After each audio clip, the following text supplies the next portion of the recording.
आज से 3 दिनों के रुद्रप्रयाग दौरे पर गणेश जोशी शिविर सम्मेलन में शामिल होंगे। गणेश जोशी सीएम धामी के निर्देश के बाद मंत्रियों का जिलों का दौरा जारी।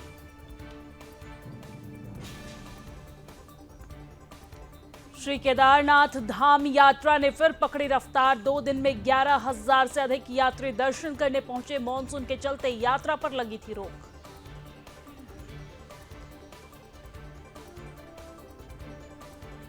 मसूरी में धूमधाम के साथ मनाई गई पंडित दीनदयाल उपाध्याय की जयंती। दीनदयाल पार्क का गणेश जोशी ने किया लोकार्पण। पौड़ी में एनएसयूआई ने आर्यन ग्रुप के लोगों पर लगाया मारपीट का आरोप। मामले पर जिला कांग्रेस कमेटी के पदाधिकारियों ने लिया संज्ञान। पदाधिकारियों ने दोषियों के विरुद्ध कार्रवाई की मांग की। उधम सिंह नगर में 12 घंटे के बाद फिर एक और एनकाउंटर। फरार चल रहा है एक और बदमाश गिरफ्तार। गिरफ्तार बदमाश पर संगीन धाराओं में मुकदमा दर्ज।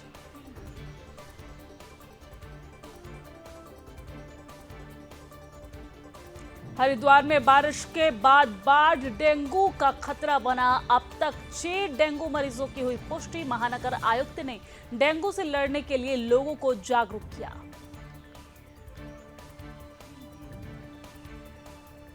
मसूरी में बुधवार रात हुई भारी बारिश से खतरे की जद में आया मकान। भारी बारिश से लोगों का जनजीवन अस्त व्यस्त।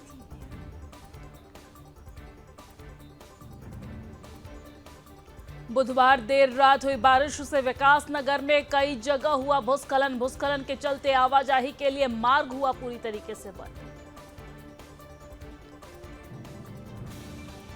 उत्तरकाशी में हर्षिल में वाइब्रेंट विलेज परिचर्चा सम्मेलन आयोजित। सुखी गांव से आई महिलाओं ने राज्यपाल का किया स्वागत।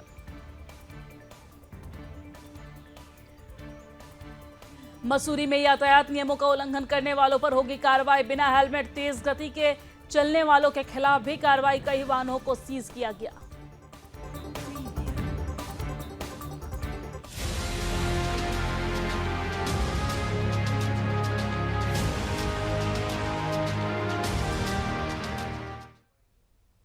नमस्कार, सुदर्शन न्यूज पर अपना उत्तराखंड देख रहे हैं आप। मैं हूं आपके साथ दिव्या सिंह। बुलेटिन की शुरुआत बड़ी खबर के साथ करेंगे। बड़ी खबर सामने आ रही है कि उत्तराखंड के मुख्यमंत्री पुष्कर सिंह धामी के निर्देश के बाद प्रदेश के मंत्री अब विभिन्न जिलों में जाकर दौरा करना शुरू कर दिया है, जहां वो स्थानीय लोगों और पार्टी कार्यकर्ताओं के साथ मुलाकात कर उनकी समस्याओं का समाधान करेंगे। और इसी कड़ी में प्रदेश के कैबिनेट मंत्री गणेश जोशी आज से 3 दिनों के रुद्रप्रयाग दौरे पर रहेंगे। इस दौरान कैबिनेट मंत्री गणेश जोशी कई क्षेत्रों में आयोजित होने वाले बहुउद्देशीय शिविर में शामिल होंगे। कैबिनेट मंत्री गणेश जोशी सबसे पहले रुद्रप्रयाग के कंडारा और अगस्त मुनि में बीजेपी कार्यकर्ताओं के साथ मुलाकात करेंगे। शुक्रवार को मानसून और कोटमा में और शनिवार को लवारा में आयोजित बहुउद्देशीय शिविर में प्रतिभाग करेंगे। साथ ही दोपहर 2 बजे राजकीय इंटर कॉलेज गुप्त काशी में बीजेपी कार्यकर्ताओं के साथ बैठक भी करेंगे। और उसके बाद कैबिनेट मंत्री गणेश जोशी देहरादून वापस आएंगे। तो कैबिनेट मंत्री गणेश जोशी के 3 दिवसीय दौरे के दौरान का ये पूरा शेड्यूल है जो हमने आपके सामने रखा। आपको बता दें कि मुख्यमंत्री पुष्कर सिंह धामी ने प्रदेश के सभी मंत्रियों को ये निर्देशित किया है कि अलग अलग जिलों में जाकर वहां का दौरा करें, वहां के आम जनता से बातचीत करें, उनकी समस्याओं का समाधान करने की कोशिश करें। और इसी कड़ी में गणेश जोशी शिविर सम्मेलन में शामिल होंगे। 3 दिवसीय उनका ये रुद्रप्रयाग दौरा होगा।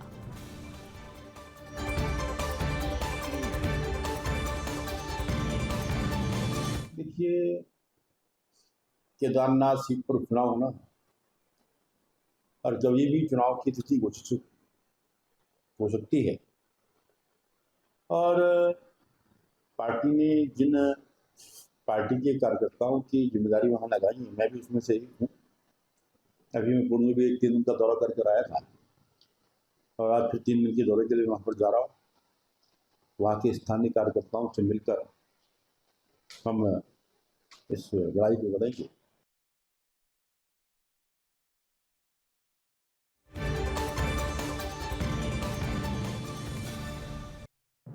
और चलिए आगे बढ़ते हुए बात केदार घाटी की करेंगे। केदार घाटी में मानसून साफ होने के बाद श्री केदारनाथ धाम यात्रा ने एक बार फिर से रफ्तार पकड़ ली है। तो ये बड़ी जानकारी हम आप तक पहुंचा रहे हैं, जहां पर केदारनाथ धाम यात्रा ने एक बार फिर से रफ्तार पकड़ ली है, जहां पर पिछले दिनों बरसात कम होने के बाद 4 से 5 हजार यात्री ही बाबा केदार के दर्शन को पहुंच रहे थे। अब पिछले 2 दिनों से लगातार 11,000 से अधिक यात्री प्रतिदिन दर्शन के लिए पहुंच रहे हैं। मंगलवार शाम को दर्शन करने वाले श्रद्धालुओं की संख्या 11,83,370 पहुंच गई है। गौरतलब है कि मानसून सीजन समाप्ति की ओर है। पिछले एक हफ्ते से मौसम साफ होने के साथ ही केदारनाथ धाम यात्रा ने भी तेज गति पकड़ ली है। आपको यह भी जानकारी दे दें कि पिछले कुछ सालों में बाबा केदार के दर्शन करने वाले श्रद्धालुओं की संख्या में लगातार इजाफा हुआ है।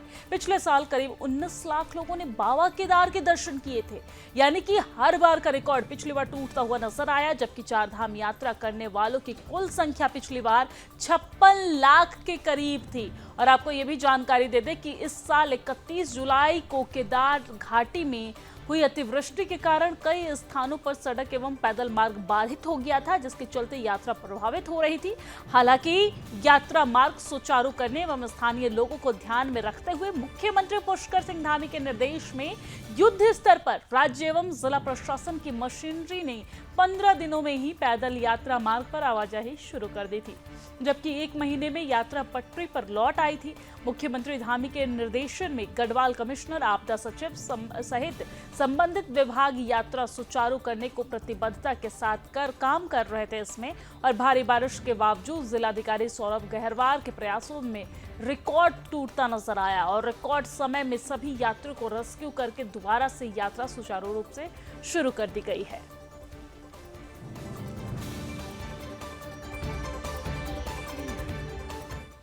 और चलिए अब आगे बढ़ते हुए बात मसूरी की कर लेते हैं। मसूरी में पंडित दीनदयाल उपाध्याय की 108वीं जयंती धूमधाम के साथ मनाई गई और इस मौके पर मसूरी लंढौर बाजार स्थित मसूरी देहरादून विकास प्राधिकरण द्वारा निर्मित पंडित दीनदयाल पार्क का कैबिनेट मंत्री गणेश जोशी ने लोकार्पण किया। आपको ये जानकारी दे दी कि पंडित दीनदयाल की मूर्ति का अनावरण भी इस दौरान किया गया है। इस मौके पर लंढौर विकास समिति द्वारा लंढौर बाजार को मसूरी की विकास की मुख्य धारा से जोड़ने का आग्रह किया गया है। उन्होंने कहा कि लंढौर बाजार मसूरी का सबसे पुराना बाजार है, लेकिन वर्तमान में लगातार उपेक्षा का शिकार हो रहा है। आपको बता दें, जिस वजह से लंढौर बाजार से लगातार लोग पलायन भी कर रहे हैं। वहीं मसूरी लंढौर बाजार में स्थित सर्वे ऑफ इंडिया की कई एकड़ जमीन खाली पड़ी है, जिसका उपयोग लंढौर बाजार को पर्यटन की दृष्टि से विकसित किए जाने में लाया जा सकता है। और इस लंढौर बाजार के नॉर्थ रोड में नगर पालिका परिषद मसूरी की कई एकड़ जमीन खाली पड़ी है, जिस पर पार्किंग निर्माण करने का आग्रह किया गया है।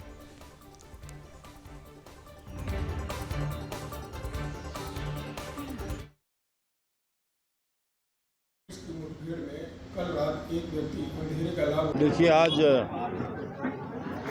महान चिंतक, महान विचारक, अर्थशास्त्री, समाजशास्त्री, महान राजनीतिज्ञ दीनदयाल उपाध्याय जी की 108वीं जयंती है। इस अवसर पर हमने यहाँ पर आज एक दीनदयाल जी की मूर्ति का लोकार्पण, व पार्क का लोकार्पण यहाँ पर किया है। यहाँ पर आकर जो लोग आए उनको नमन करें, उनसे प्रेरणा लें कि उन्हीं की प्रेरणा से आज भारतीय जनता पार्टी सत्ता में है, क्योंकि समाज के अंतिम पीढ़ी के अंतिम व्यक्ति तक विकास की लहर पहुंचनी चाहिए।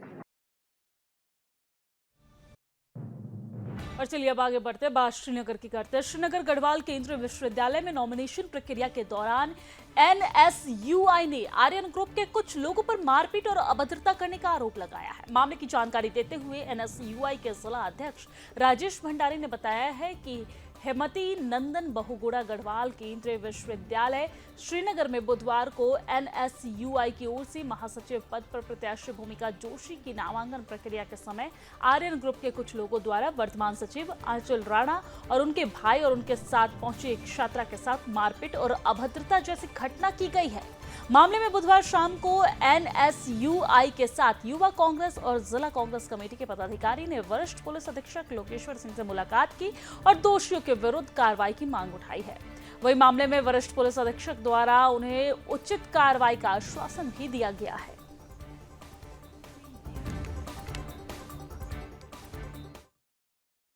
पहले तो सबसे बड़ी ये हमारे पूरे प्रदेश का दुर्भाग्य है कि एक ऐसी सरकार हमारे प्रदेश में बैठी हुई है जो महिला विरोधी है। आप तमाम मैं पिछले 2 साल से ये देख रहा हूँ कि महिलाओं में अत्याचार की संख्या जो है वो बढ़ती जा रही है और ऐसे में हमारी सिटिंग जो हमारी पदाधिकारी हैं, छात्र संघ की महासचिव है, उनके साथ ऐसा प्रकरण होना ये बहुत दुख की बात है हमारे लिए। देखिए, मौका वारदात पे वहाँ पर जो पुलिस थी उन्होंने हमारे छात्र नेताओं के साथ मारपीट की, उनके साथ अभद्रता की है और जब हमारे छात्र नेता वहाँ पर जो अपनी FIR प्रथम सूचना रिपोर्ट करवाने गए तो उनकी FIR नहीं लिखी गई। इस वजह से मजबूरन हमें SSP साहब को एक ज्ञापन यहाँ से सौंपना पड़ा और FIR के लिए उन्हें बोलना पड़ा।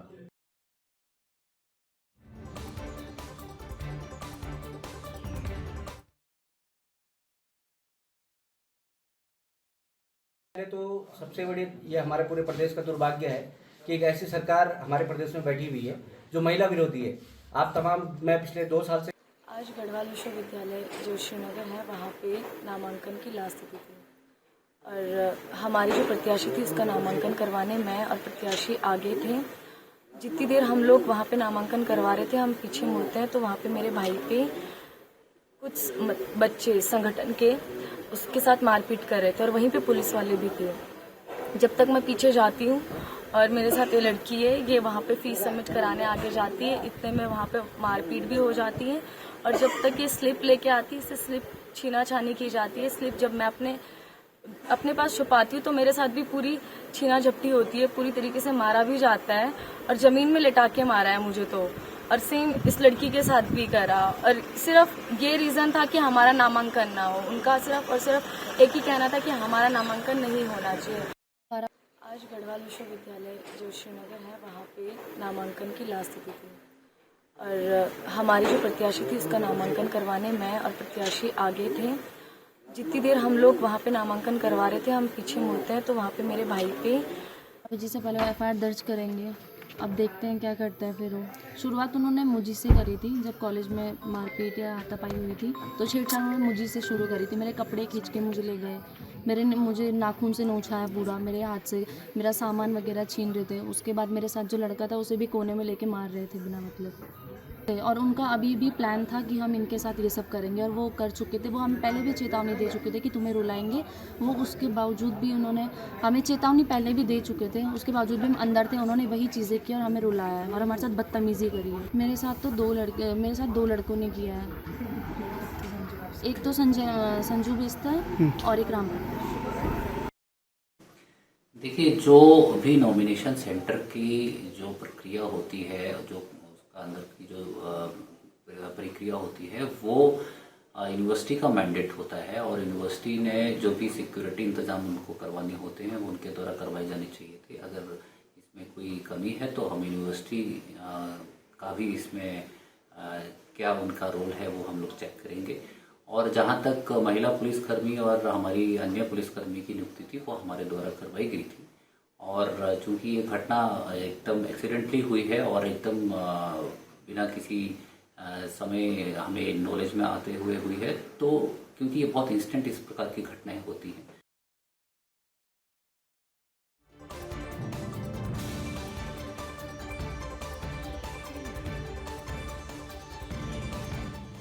चलिए अब आगे बढ़ते हुए बात उधम सिंह नगर की कर लेते हैं। उधम सिंह नगर को अपराध मुक्त बनाने को लेकर SSP मणिकांत मिश्रा की ताबड़तोड़ कार्रवाई लगातार जारी है। मुठभेड़ में एक बदमाश की गिरफ्तारी के 12 घंटे बाद मुठभेड़ में फरार चल रहे बदमाश को फिर से पुलिस ने अपनी गिरफ्त में ले लिया है और इस दौरान पुलिस और बदमाश के बीच कई राउंड फायरिंग हुई है, जिसमें बदमाश के पैर में गोली लगी है। बदमाश की शिनाख्त साजिद के रूप में हुई है, जो टाडा बदली जिला रामपुर उत्तर प्रदेश का रहने वाला बताया जा रहा है। मिली जानकारी के मुताबिक जसपुर क्षेत्र में पुलिस और बदमाश के बीच बुधवार को ही मुठभेड़ में फरार चल रहे बदमाश साजिद और उनके एक साथी के कुंडा क्षेत्र में रहने की जानकारी मुखबिर द्वारा SSP मणिकांत मिश्रा को मिली, जिस पर SSP ने एक टीम का गठन कर बदमाशों की गिरफ्तारी के निर्देश दिए, जिस पर पुलिस ने क्षेत्र में चेकिंग अभियान चलाया और इस दौरान साजिद और एक व्यक्ति मोटरसाइकिल से भागते हुए दिखाई दिया। पुलिस ने पीछा किया तो उन्होंने पुलिस पर ताबड़तोड़ फायरिंग करनी शुरू कर दी, जिस पर पुलिस ने जवाबी फायरिंग करते हुए साजिद को गिरफ्तार कर लिया है। हालांकि साजिद के पैर में गोली लगी, जबकि दूसरा व्यक्ति फरार रहने में सफल रहा। आपको ये जानकारी दे दें कि घायल साजिद को प्राथमिक उपचार देने के बाद हायर सेंटर रेफर किया गया है। बदमाश साजिद के पास से पुलिस ने 315 बोर का तमंचा, एक खोखा कारतूस और एक जिंदा कारतूस, लूट में प्रयुक्त मोटरसाइकिल बरामद की है। घटना की जानकारी मिलते ही एसएसपी मणिकांत मिश्रा मौके पर पहुंचे। तो ये बड़ी जानकारी हम आप तक पहुंचा रहे हैं, जहां पर बड़ी सफलता हाथ लगी है। उधम सिंह नगर में पुलिस प्रशासन को बड़ी सफलता हाथ लगी है। उधम सिंह नगर में 12 घंटे के बाद एक आरोपी को गिरफ्तार कर लिया गया।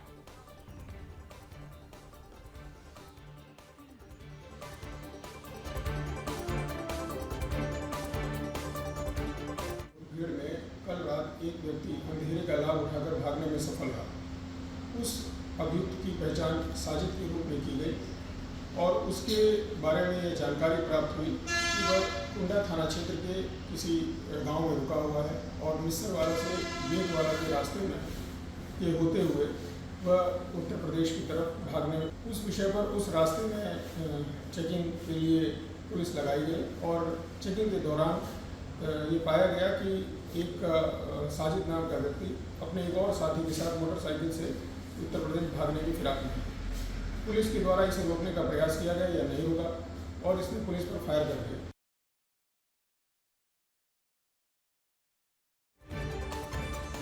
जहां पर उधम सिंह नगर में पुलिस प्रशासन को बड़ी सफलता हाथ लगी है। 12 घंटे में ये दूसरा आरोपी है जिसे पुलिस ने अपने गिरफ्त में ले लिया है। सघन चेकिंग अभियान चलाकर आरोपी को गिरफ्त में लिया गया है। कई मामलों में इस पर मुकदमा दर्ज है। काफी लंबे समय से आरोपी की तलाश पुलिस प्रशासन द्वारा की जा रही थी। हालांकि जानकारी मिलने के बाद पुलिस प्रशासन ने एक टीम गठित किया और उसके बाद चेकिंग अभियान चलाते हुए इस आरोपी को गिरफ्तार किया गया। आपको ये जानकारी दे दें कि आरोपी ने जब पुलिस को देखा तो पुलिस प्रशासन ने उसका पीछा किया तो पुलिस प्रशासन पर ताबड़तोड़ फायरिंग करनी उसने शुरू कर दी, जिसके बाद पुलिस प्रशासन की तरफ से भी जवाबी फायरिंग की गई, जिसमें आरोपी के पैर में गोली लगी। हालांकि इस दौरान एक आरोपी फरार रहने में सफल रहा, लेकिन एक आरोपी को गिरफ्तार कर लिया गया है। जहां पर उसके पैर में गोली लगी है तो उसे उपचार के लिए अस्पताल में भी भर्ती कराया गया है। बहरहाल आपको ये जानकारी दे दें कि पुलिस प्रशासन को बड़ी सफलता हाथ लगी है। उत्तराखंड में लगातार अपराध मुक्त उत्तराखंड बनाने को लेकर पुलिस प्रशासन का ये सराहनीय कदम देखने को मिला है।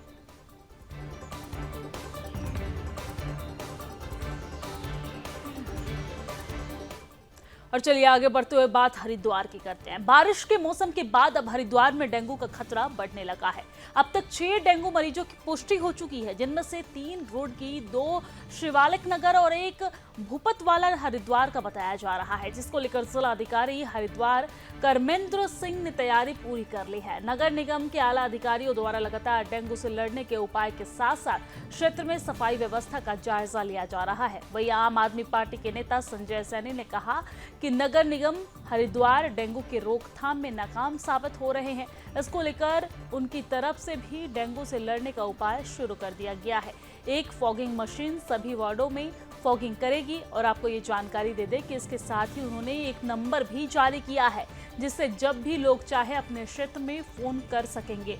आपको ये जानकारी दे दें कि वही महानगर आयुक्त ने डेंगू से लड़ने के लिए लोगों को जागरूक भी किया है और हालांकि जागरूक करने के साथ साथ एक नंबर भी यहाँ पर जारी की गई है, जिस नंबर पर अगर आपको फॉगिंग करवाना हो अपने इलाके में तो उस नंबर पर फ़ोन करके फॉगिंग मशीन को अपने इलाके में बुलवा सकते हैं, फॉगिंग करवा सकते हैं। यानी कि लगातार डेंगू से बचाव को लेकर जो पुलिस प्रशासन है वो सतर्क नजर आ रहे हैं। बहरहाल ये तस्वीर आप तक हम हरिद्वार से पहुंचा रहे हैं, जहां पर हरिद्वार में बारिश के बाद डेंगू का खतरा बढ़ता जा रहा है। 6 मरीजों की पुष्टि हुई है, जिसके बाद महानगर आयुक्त के द्वारा ये कदम, सराहनीय कदम उठाया गया है।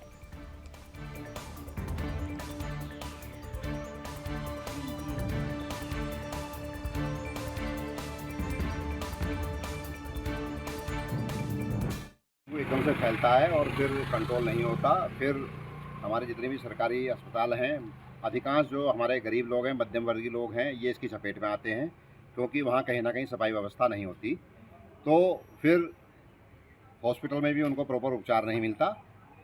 तो इन सब चीज़ों को देखते हुए पिछले वर्ष की बात ही इस वर्ष भी हम आम आदमी पार्टी की जो काम की राजनीति है उसको चरितार्थ करते हुए अपने प्रत्येक वार्ड में जो है डेंगू की दवा का छिड़काव फॉगिंग मशीन के द्वारा करवा रहे हैं। इसमें नंबर भी लिखा हुआ है, यदि कोई हमारे पे इसमें नंबर पे फ़ोन करता है तो उस क्षेत्र में भी दवा का छिड़काव किया जाएगा।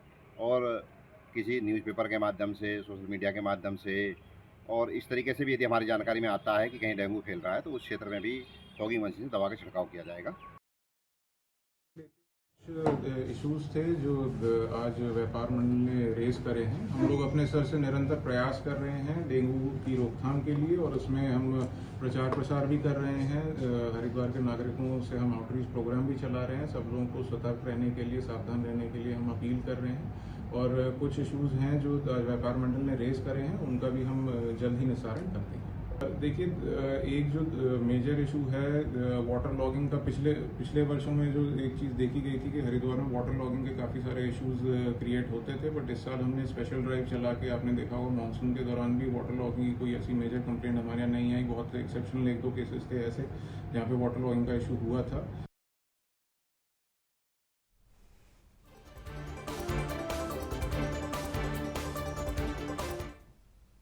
और चलिए अब आगे बढ़ते हुए बात मसूरी की कर लेते हैं। मसूरी में देर रात को भारी बारिश हुई। भारी बारिश से लोगों को परेशानियों का सामना करना पड़ रहा है। दरअसल मसूरी के घंटा घर के पास राजमंडी में भारी भूस्खलन होने से एक मकान खतरे की जद में आ गया है। वही भूस्खलन के बाद मलबा घर में घुस गया। वहीं दूसरी ओर मसूरी मार्ग भी भूस्खलन की चपेट में आने से पूरी तरीके से क्षतिग्रस्त हो गया है, जिससे लोगों को भारी दिक्कतों का सामना भी करना पड़ रहा है।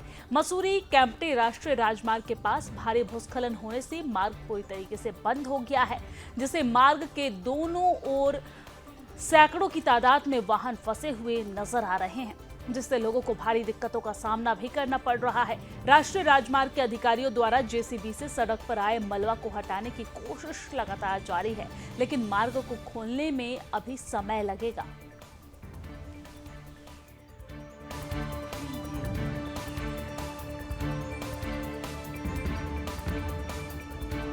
तो मसूरी से ये तस्वीर आप तक पहुंचा रहे हैं, जहां पर लगातार बारिश होने के बाद जनजीवन पूरी तरीके से अस्त व्यस्त हो गया है।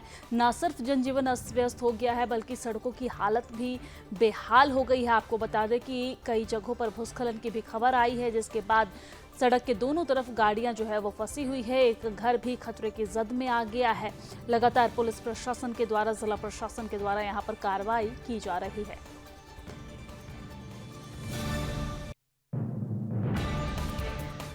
और पहाड़ों से लेकर मैदानी इलाकों में बीते बुधवार से हो रही मूसलाधार बारिश ने कहर बरपाया हुआ है।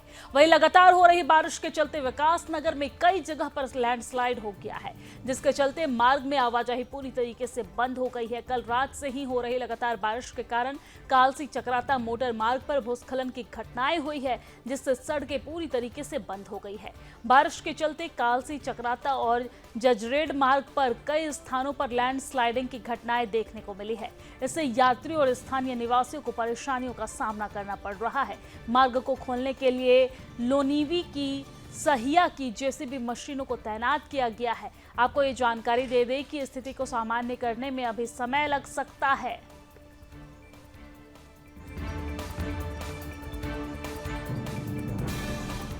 और अब बात उत्तरकाशी की करेंगे। उत्तरकाशी राज्यपाल लेफ्टिनेंट जनरल गुरमीत सिंह ने हर्षिल में आयोजित वाइब्रेंट विलेज परिचर्चा सम्मेलन में प्रतिभाग किया है, और इस दौरान सम्मेलन में सीमांत क्षेत्र में हो रहे उल्लेखनीय बदलावों के साथ ही इस इलाके के अनूठे सांस्कृतिक और सामाजिक परिवेश की झलक देखने को मिली है। इस आयोजन में विभिन्न विभागों के साथ ही स्वयं सहायता समूह और किसानों के द्वारा आयोजित प्रदर्शनी में खेती, बागवानी, पर्यटन और स्वरोजगार के क्षेत्र में किए जा रहे कार्यों और संभावनाओं को प्रदर्शित करने के साथ ही स्थानीय ग्रामीणों और महिलाओं के उल्लेखनीय प्रयासों व सामर्थ्य को भी प्रदर्शनी के रूप में सामने रखा गया है। आपको ये जानकारी दे दें कि राज्यपाल लेफ्टिनेंट जनरल गुरमीत सिंह ने प्रदर्शनी का अवलोकन करते हुए खेती किसानी के तौर तरीके में हो रहे बदलावों की बारीकी से जानकारी ली है और सेब उत्पादकों से भेंट भी की है, मुलाकात की है। इसके साथ ही राज्यपाल ने इस क्षेत्र में उत्पादित सेब की विभिन्न किस्मों की प्रदर्शनी देखी और उनकी प्रशंसा की है। इस मौके पर पारंपरिक वेशभूषा में सुक्खी गांव से आई महिलाओं व अन्य ग्रामीणों ने फूल और ऊनी अंगवस्त्र भेंट कर राज्यपाल का भव्य स्वागत किया है। इस दौरान जिलाधिकारी डॉक्टर मेहरबान सिंह बिष्ट के द्वारा भी राज्यपाल को गंगोत्री मंदिर की प्राकृतिक भेंट की गई है। और आपको ये जानकारी देते कि इस आयोजन के बाद राज्यपाल ने जनजाति बाहुल्य गांव बगोरी में ग्रामीणों से भेंट मुलाकात की और उन व्यवसाय से जुड़ी महिलाओं के उत्पादों की जानकारी भी ली है।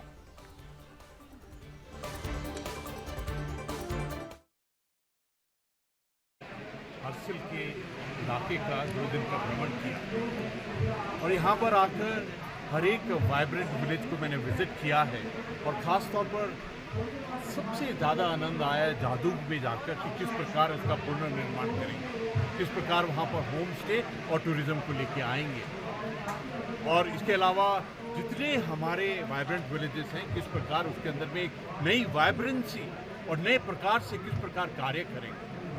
हर्सिल में आकर अत्यंत खुशी हुई कि यहाँ के सेब, यहाँ के राजमा, यहाँ की महिलाएं, हमारे यहाँ के सेल्फ हेल्प ग्रुप अपने आप में बिल्कुल ही अलग स्टैंडर्ड पे।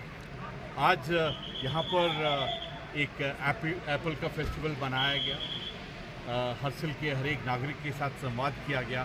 तो आज देखकर इतनी खुशी हुई कि यहाँ पर प्रकृति का कितना आशीर्वाद है।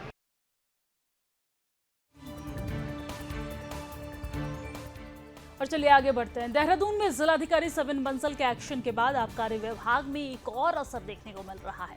आपको ये जानकारी दे दें कि पिछले दिनों देहरादून के डीएम सविन बंसल ने शराब की ओवर रेटिंग की शिकायतों के बाद राजधानी देहरादून के कई ठेकों पर छापेमारी की। मदिरा की दुकानों पर निर्धारित दर से अधिक मूल्य लिए जाने पर देहरादून के डीएम सविन बंसल खुद साक्षी बने। ग्राहक बनकर छापेमारी करने पहुंचे डीएम को निर्धारित मूल्य से 20 रुपए अधिक उनसे भी वसूला गया। उसके बाद डीएम के निर्देश पर अब लगातार आबकारी विभाग की ओर से कार्रवाई की जा रही है। आपको ये जानकारी दे दें कि पिछले दिनों मुख्यमंत्री पुष्कर सिंह धामी के निर्देश के बाद भी प्रदेश के सभी 13 जिलों में 100 से अधिक स्थानों पर छापेमारी की कार्रवाई की गई और कई जगहों पर ठेका संचालकों के खिलाफ जुर्माना भी लगाया गया था।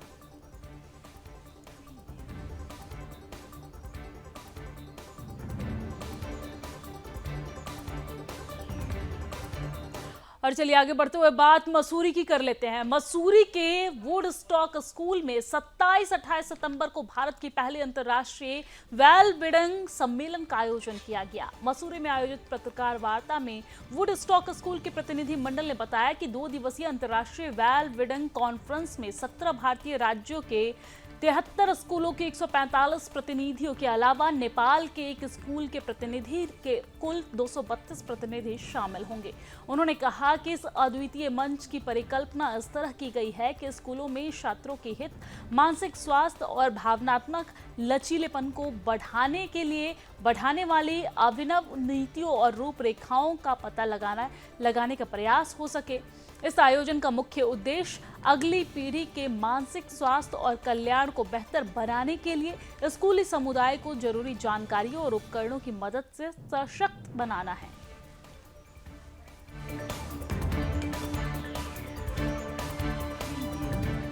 और इसी के साथ अपना उत्तराखंड की खबरों में फिलहाल के लिए इतना ही। देश और दुनिया की तमाम खबरों के लिए आप देखते रहिए सुदर्शन न्यूज।